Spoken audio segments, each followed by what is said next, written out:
you have to go toward these feelings in order to get stronger. If you have to go toward it, then if you can go, oh, if that's what I have to do, that's what I want to do.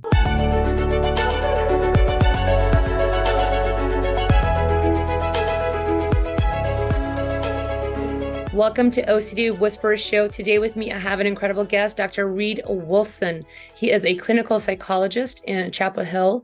He has spent 40 years in the field of self-help for anxiety disorders and OCD. In 1991, he co-authored with Dr. Edna Foa the first ever self-help book on exposure and response prevention, Stop Obsessing. He directs the free self-help site anxieties.com, and he is the founding clinical fellow of the Anxiety and Depression Association of America and fellow of the Association for Behavior and Cognitive Therapies. In 2014, he received the ADA's Highest Service Award and received the 2019 Service Award by the International OCD Foundation. Welcome to the show. Well, thank you, Christina. Thanks for having me.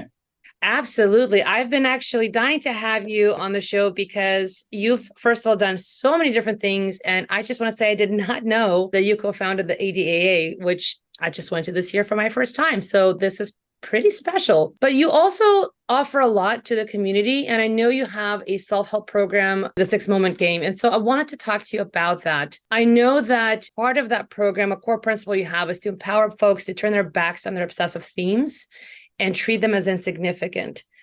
And of course, a lot of people with OCD kind of struggle with that concept. So yeah, I'm wondering if you can talk to us a little bit about that.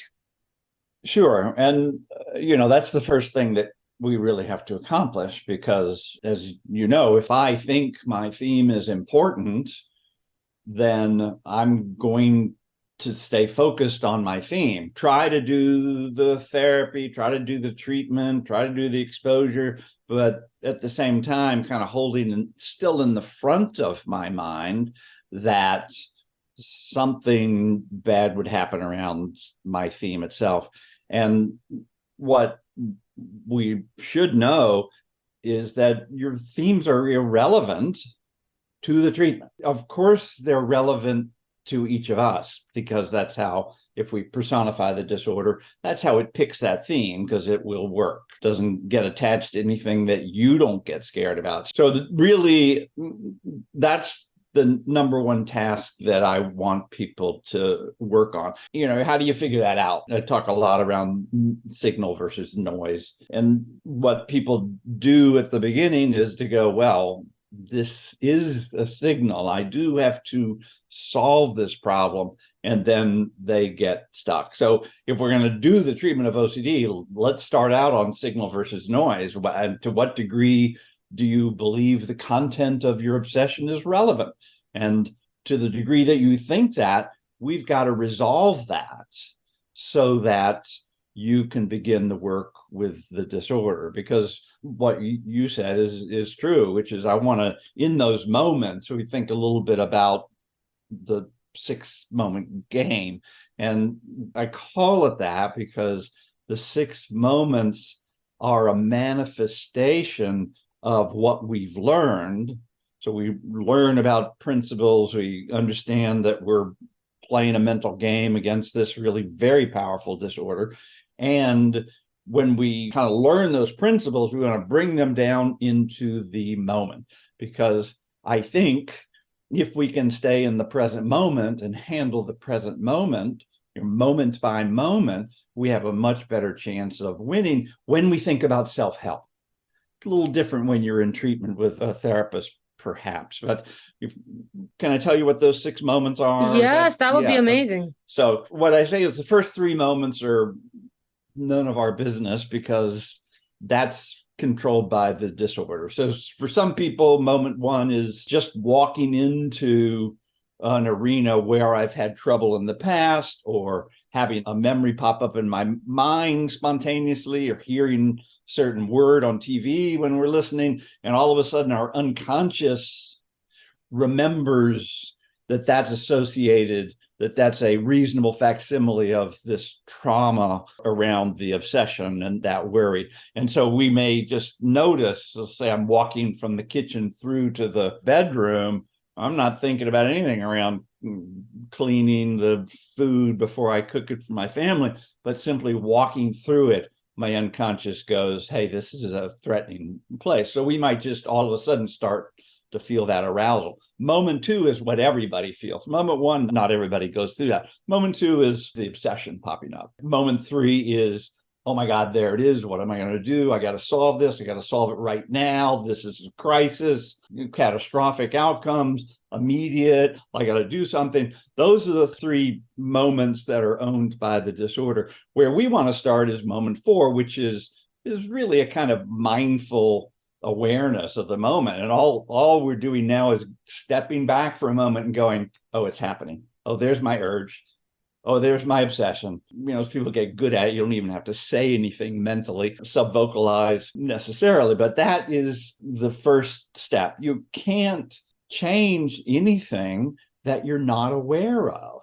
So you have to get present to this is going on. My book, as far as I'm concerned, is if you can just do that, oh, it's happening, and you can't do anything else. You start worrying again, whatever. You still won that moment because you created this little space between you and the obsession. Moment 5 is what you and I've chatted a little bit previously, which is moment 5 is deciding I'm turning my back on the disorder. I'm turning my back on my theme of the disorder. So if it's about contamination, if it's about scrupulosity, if it's about harm and so forth, already previously decided that's what I want to do. And now in the moment, I want to just operate out of those rules. And so I'm going to turn my back on it, not paying attention to it, moving on. Moment 6 is I'm going to get engaged in anything else mentally and or physically that I can draw my attention to. And to me, it doesn't matter what you pay attention to, just you elevate its importance over your obsession. Then you've won. So you can win moment 4, you can win moment 4 and 5. And ideally, we want to get to the place where you win moment 4, 5, and 6, where you've turned your back on your theme, you engage in something else, you invest in something else. And that's that process that we're trying to go through. And then you win that. Now, 8 seconds later, your obsession can pop up again. 8 seconds later, your urge to your compulsion pops up again. How I want us to think about it is brand new game. That game's over. I won that one. I got to this spot. Boom, up comes another one.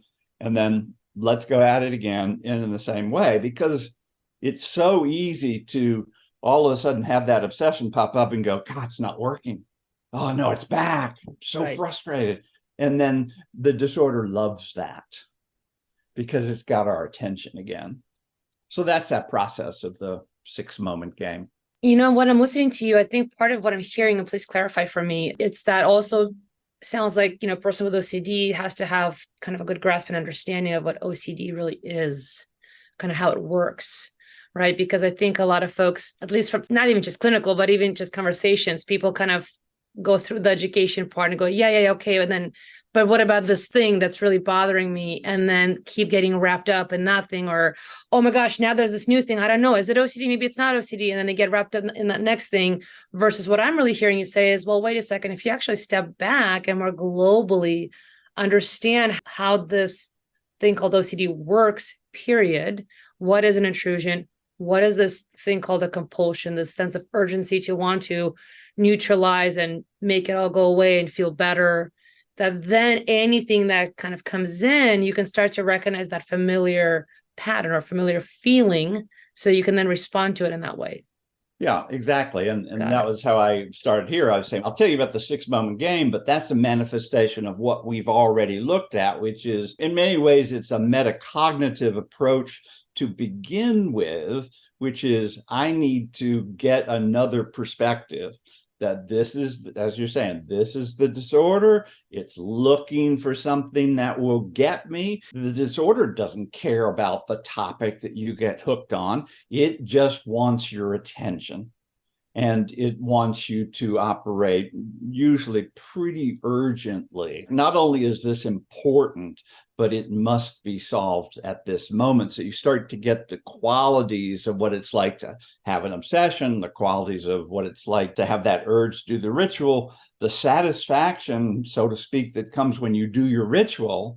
It's like, the obsession and the ritual are successful as well as a failure, because if I can do the proper compulsion, I've now bought some time, I'm taking care of things or whatever, and that just sucks us back into that pattern, and we have to go after it. One of the questions people, especially my colleagues, ask me, it's like, wait, this sounds like distraction.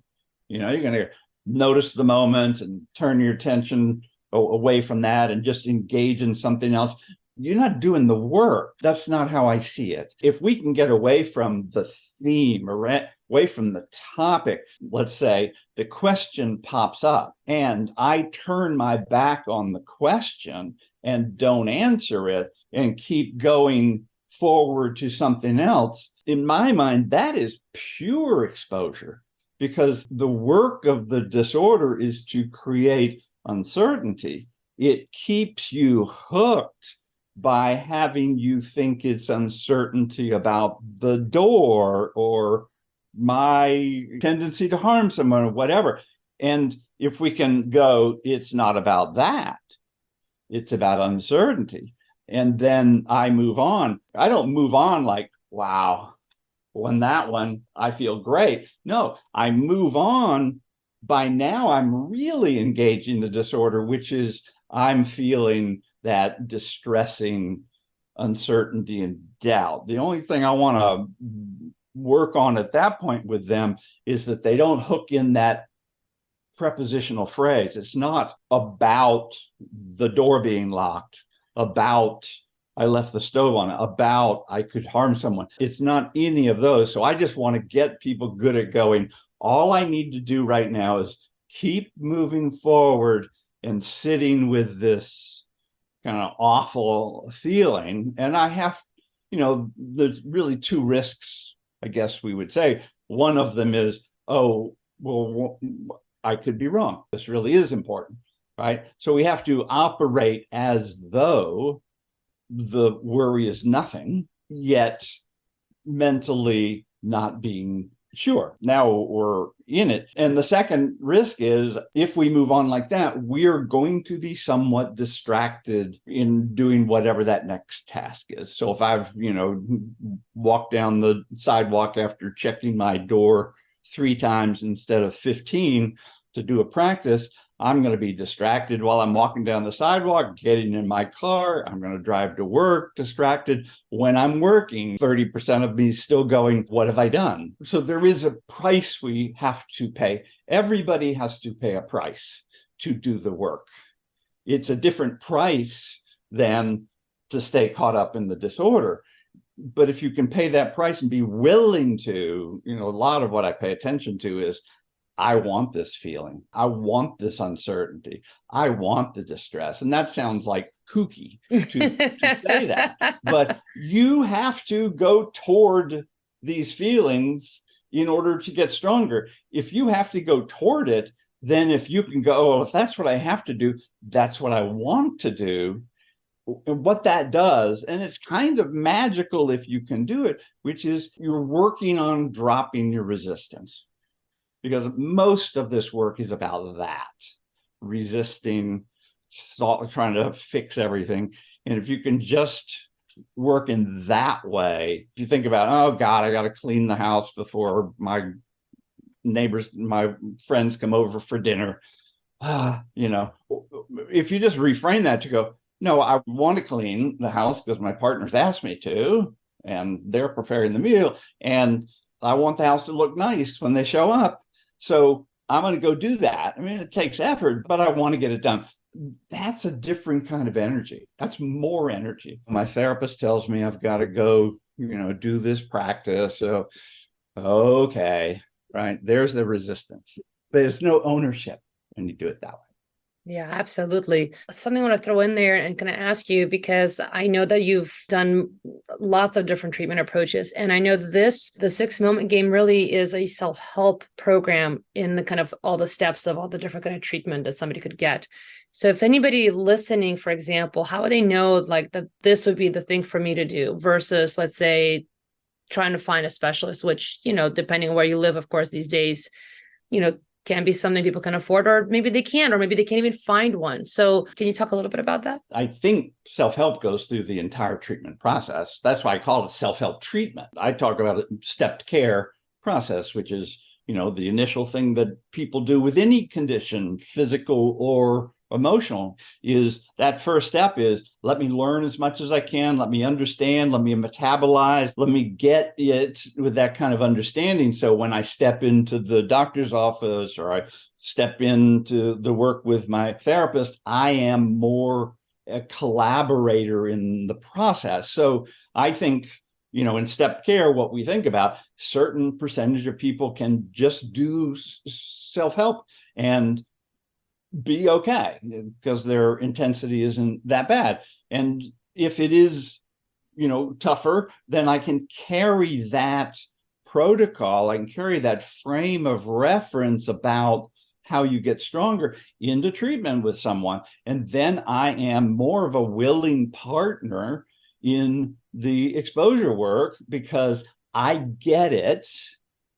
And I want to do it hard as it is. And I want you as my therapist to help coach me through that. So that's why I think there's no loss in learning as much as you can about a protocol. I would say this is really a different protocol than exposure and response prevention as it's traditionally done. It's definitely exposure. It's definitely response prevention. But I think that big piece around getting off the theme, instead of going, well, maybe I locked the door, maybe I didn't, I can handle uncertainty. When we start escalating that and going, well, maybe I just hit somebody when I was driving, knocked them into the high grass, they'll be dead by morning, it'll be my fault. Maybe I didn't, I can handle uncertainty. That begins to sound kind of loopy. Why would I ever try to say that to myself? So it's just a different way to work, but it's all exposure and it's all response prevention in the end. So learn as much as you can. There's not a lot of confusing messages out in the world of this treatment. There's some little nuances that are here and there that are different. And then if you need to be in treatment, then you just kind of negotiate that whole thing with your therapist. You say, well, this is what I learned. And they'll go, well, that's interesting. That's not how I do it. Let's see if we can come together and work on it, keeping, the best of both our worlds. Yeah, that's amazing. I have one more question I want to ask you, and we've kind of talked a little bit about it, but I kind of want to go right into it a bit more, which is, I know in your approach, you talk about getting off the specific, like we need some specificity, but really getting off of that and going up to handle the generic nature of OCD. So can you elaborate a little bit more on that and kind of what that means for anybody listening? Yeah, sure. And again, in the long run, you have to get off of the specific in order to do the work. On the other hand, you have to go toward the specific because lots of people use avoidance as one of the ways to cope with the distress of the disorder, and makes totally good sense to do that. But if you're going after the disorder, you want to start looking around. How I think about it, it's like, what can I do today to provoke some degree of distressing uncertainty about my theme? I've got to go in and, instead of washing my hands every time I take a plate out or a spoon out or pour the milk, I'm going to only wash my hands 3 times while I prepare breakfast for the kids. So that means I am going forward and challenging my routine in order to provoke my fear. So that's what has to happen. And then we go to the generic at that point. So you've got to go after, and that's that tricky thing around, okay, here I am. having this feeling. That's why in part I say, make the rules before you walk into the scene. Decide logically, when you've got your intellect there, you're not being contaminated by the influence of the disorder. Perhaps you're sitting with your therapist or a friend who's helping you, and you kind of map out, okay, here's what I'm going to do. It's going to be threatening. When I get to this spot, instead of turning and washing my hands, I'm going to just plow through and wait and do it when I said I was. Things are going to come at me. I want to do the best I can to handle those things as they come at me. Then when you walk into those scenes, especially I try to say to people, if you are actually doing a structured practice, you already know you're about to go into that environment. Stop a couple minutes before you step into the scene and remind yourself of your intention. Because once you get in there, it's like the Wizard of Oz there talking to you, saying, what are you doing? They don't really know what's truly, it's not their life, it's not their family. And so all that intensity is there. And you want to make those rules, lock them down the best you can. And then when you get in the scene, don't analyze what's happening. That's the last thing you want to do. Just go according to the plan. Hard as heck. Of course, anybody listening, it's like you hear it and you go, okay, yes. And then we can't ignore just human nature, right? For some people, just like you said, maybe it's not as intense, or the support they have, or their personality, or whatever it is. And they just kind of go. And then for some folks, they hear this and they're like, oh, I really want to. But I do find sometimes people just get stuck in their head. But I love that you said that part of it is really understanding the disorder. And then also in understanding it, like, yeah, instead of arguing, create your rules, create your game plan, just like any game, if you watch, right? And then you follow the plan, regardless of what pops up during the game, or whoever's doing what, you follow the strategy that you have. And it sounds like with that process too, you get to learn, right? You get better over time and things start to kind of cool down. Yeah, this is like a crisis moment. If you can lock down the rules and then follow them, the brain works best when the conscious mind is out of the way. If we can just, go, I'm following the plan and I know it well enough. You got to learn it well enough so in the moment you can follow it and just stay with it. And what I say often is you need to act as though this is okay for me to do, because that's exactly what comes in the moment. I need to be saying, I'm going to operate as though everything is okay, because once you get into the scene, that doubt is right there and questioning it. And that's why I'm trying to say, you got to get that therapeutic voice.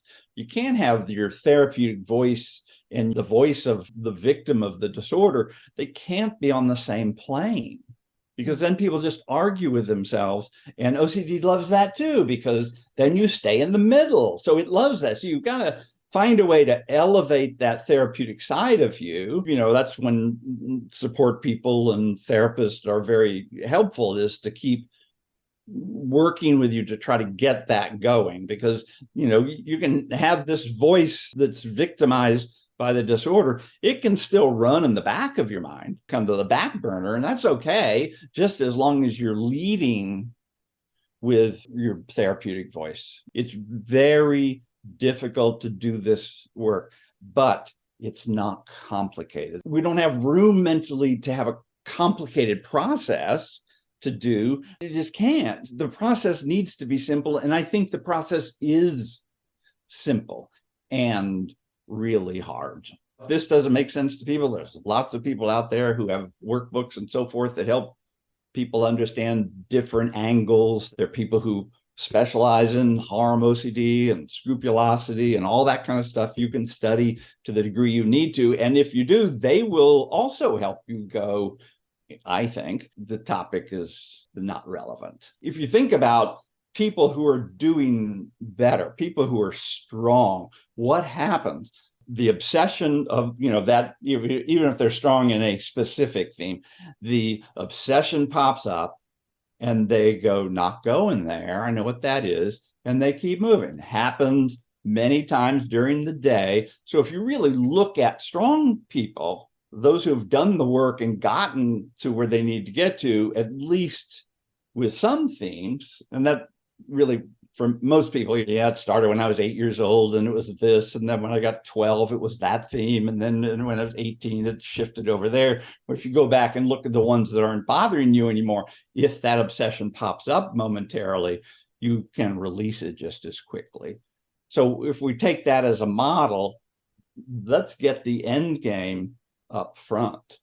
The obsession pops up, I go, nope, not going there, and I turn my attention elsewhere. I want to just thank you for your time, for your wisdom, everything you've given to the community. And for anybody that's listening today, if they would like to find you, how can they find you? I would hop on my website, which is anxieties.com, plural. There's just tons and tons of pages on all the anxiety disorders and OCD. I've got probably 35 little video clips under 5 minutes that just teach certain concepts or show me working with some clients. I've got some longer videos that are also free. There's one called Stopping the Noise in Your Head. It introduces a character, Susan, and Anxiety, who is another character. They just go through about 5 different scenes. There's a lot of rich things, in my opinion. So that's the best way to go. Yeah, I will definitely second that. And if people who are listening and they're like, well, wait a minute, but where do I get the 6-moment game? Is that on that website? Yeah, it'll be on the top. You'll see, it'll say self-help courses, online self-help courses. I have one for the anxiety disorders and I have this one for OCD. Awesome. Well, thank you so much for coming on the show, Dr. Wilson. Sure. Thanks for having me.